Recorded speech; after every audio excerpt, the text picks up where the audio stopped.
How do you get focused in a world full of distraction? This is a question we get every single week in our private podcast Facebook group. I mean, think about it. Digital distractions are increasingly finding their ways onto our desks and into our pockets. They're competing for our attention every single day. Phone calls, calendar reminders, chat apps, instant messenger, text messages, emails, app notifications, social media alerts. The list goes on and on and on. So if you feel like you're losing ground because of your monkey mind or entrepreneurial ADD, you're probably asking yourself, how do I keep my mind from becoming easily distracted? So here's the good news. There is hope and there is help. I want to introduce you to a dear friend, Julia Roy. She is my go-to personal trainer for productivity. And what I love about this superhero is she takes a neurological, brain-based approach to transforming the way we work, the way we focus, and the way we perform. Now, this session is taken from a live talk she did at one of our recent brain conferences to a group of high achievers. I want you to pay attention and listen to these powerful work hacks so you can enjoy the gift of a focused, Kwik brain. Now, here's Julia Roy.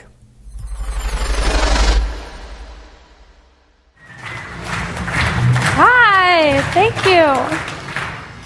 I want to talk to you and tell you a little story, something about Ernest Hemingway. Ernest Hemingway, he never ate at his desk. He also never talked on the phone or read the newspaper or opened up his mail when he was at his desk. When he was at his desk, he wrote, and that's it. In Mason Curry's book, Daily Rituals, he gives us a peek inside Hemingway's process. And he says, Hemingway wrote standing up. He actually was the inventor of the standing a desk, apparently, facing a chest-high bookshelf with a typewriter on it. And on top of that, a wooden writing board. First drafts were composed in pencil on onion skin typewriter paper laid slantwise across the board.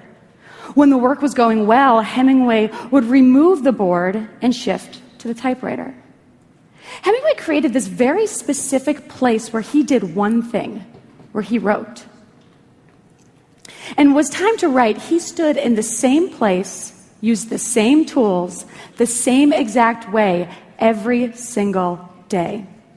Now, if we fast forward to today, in a world of work that's mostly digital, the only thing that we need is the internet to do our work, right?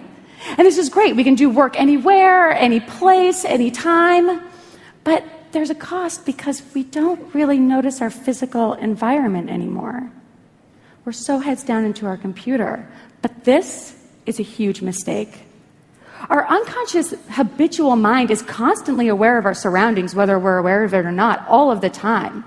It's using cues and triggers like sound and senses and location in order to automate habitual thoughts and behaviors and workflows. And so I want to talk to you about 3 ways that you can use your physical environment to boost your productivity, get you more focused and in the zone so that you can use the time that you spend working more effectively. Okay, number 1, designate work-only zones. Hemingway, when he was at that standing desk, he didn't wonder, should I do this, should I do that? He knew exactly what he was there to do. He was there to write. He did nothing else there. So you want to designate places, different places for different types of work. Because when you're there, it's a lot easier to get into what you are doing. So we have laptops and mobile phones, and they let us work anywhere. But when we try to do more than one thing in a single place, it becomes harder to do that task. So when you are at your desk and you are sometimes brainstorming, sometimes checking emails, sometimes managing projects, you're constantly distracted wondering what you should do because you use that place, you anchor that place in all kinds of different types of work. And so let's use an example. Your bed. This is a really good one. When you get in your bed and watch TV, when you get in your bed and she's smelling me, yeah, bed. When you get in your bed and you watch TV, and sometimes you read a book and you're checking your phone, you're checking Facebook, you're checking your email, and then we wonder why it's hard to fall asleep at night, why our brain won't turn off. because we're using our bed for all kinds of things, for work and for play. And then we're frustrated when we can't fall asleep, because now the bed is actually not a great place to do what it's meant to do, which is to sleep and dream, because you're confusing it by doing different kinds of things in that place. For another good example, and just way to use this in your work life is, let's say you need to brainstorm new ideas for a project, or just think outside of the box, come up with something new. Don't do it at the place where you check email and manage projects and answer the phone. Pick up your computer, or even better, a pen and paper, and go outside, sit on a park bench. Pick an empty office that has a view. Do it somewhere else. Try different places around your home and office and see what works. And when you find a place where brainstorming comes easily and naturally, do that there every single time, and don't do anything else in that place. If you want to improve your focus and your attention on a specific thing that you want to do, let's say it might be writing, or you want to get proposals out, quicker and faster and more efficiently, just be intentional about where you do it, and don't do anything else in that place. Number 2, set the right soundtrack. Sound is so much a part of our physical environment, even if we're not aware of it. The good news is that audio cues is one of the easiest things to insert into your workflow because of music. For example, if you're trying to get through your inbox or check your emails, find a specific playlist or a specific song and set it on repeat. Now, I do this. I check when I'm trying to get to inbox, that elusive inbox 0. I play the same playlist. It's called Intense Studying. It's on Spotify. And what I really like about it is that it's fast and it's upbeat and it pulls me along, but it's instrumental, so there are no words. So I can read and write and compose really well-articulated emails because I'm not distracted by the lyrics, which is a thing for me for sure. When I'm trying to be more creative and think of, I'm brainstorming or I'm mind mapping, there's a playlist on Spotify called Creativity Boost. And it's really artsy and innovative, has funky sounds, and it just gets me in that zone. And what's so interesting is that when you start to do this, as soon as that first song plays, there's a lot less resistance to whatever it is that you're doing. If you don't feel like getting through your emails, or if you're just so overwhelmed by the brainstorming session or the ideas that you have to come up with. And so when you're struggling to get something done, get the right soundtrack and let that pull you along. There are thousands of really great work-friendly playlists on Spotify and Pandora. Check it out and start to use sound in the right beats and melodies to get you in the right state of mind. I don't know, is anyone familiar with Ryan Holiday? He talks extensively about how he does this, and what I love is he talks about how he actually picks music that he doesn't particularly like. And that's so fascinating to me. I don't think that we need to pick music that we don't like, but the point there is that the music is less important than it is that it just sets that tone and allows you to pull forward. All right, number 3, give your devices specific tasks. Okay.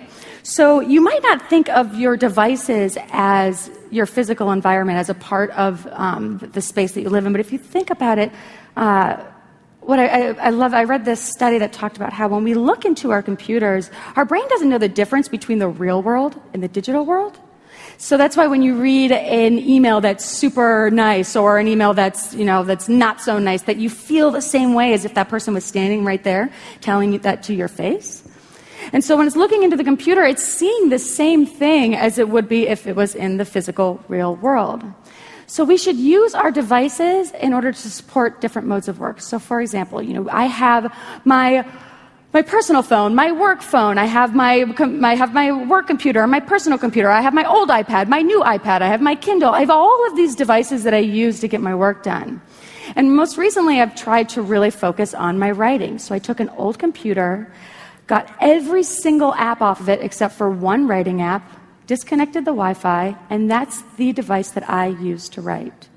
And it's been a month now, and now whenever I even just see the background image on that computer and I open it up and there's only one app in the little bar at the bottom in the little dock, It's so much easier to just stay focused on writing because I'm here until my writing is done. There's nothing else I can do there. A good example, too, is also your iPad. Use your iPad for entertainment purposes only. Don't watch videos on your work computer. Don't open Hulu or Netflix or any of that. Because then when you're working on something that's particularly hard and you're just struggling with it and you feel that resistance, your mind's going to try to find other things and places for it to do. Check your email or maybe watch, I think that there's a new episode of my favorite show on. You designate your iPad, and when you're on your iPad that you're watching videos, you're reading your backlog of Kindle books, you're actually finally watching the videos for a training course that you bought a year ago. What's fascinating here, again, is that soon when you have your iPad, you automatically relax. You're not confused. You're not adding to-dos or anything like that. The iPad becomes a place where you can truly release and relax. When we designate different devices for different types of work, it just makes it easier to stay focused. So you want to designate specific places for specific kinds of work that require different kinds of thinking. Use music to help push you along in the same music, the same first song, to get you going, to get you started, and to keep pushing you through that task. And then also use your devices. I'm sure if we all pull out all of the computers and phones and Kindles and iPads that we have, we can probably designate one device for each thing that we do in our work. And start to use your environment better as a way to create the place where specific kind of work happens. Work like Hemingway. Thank you.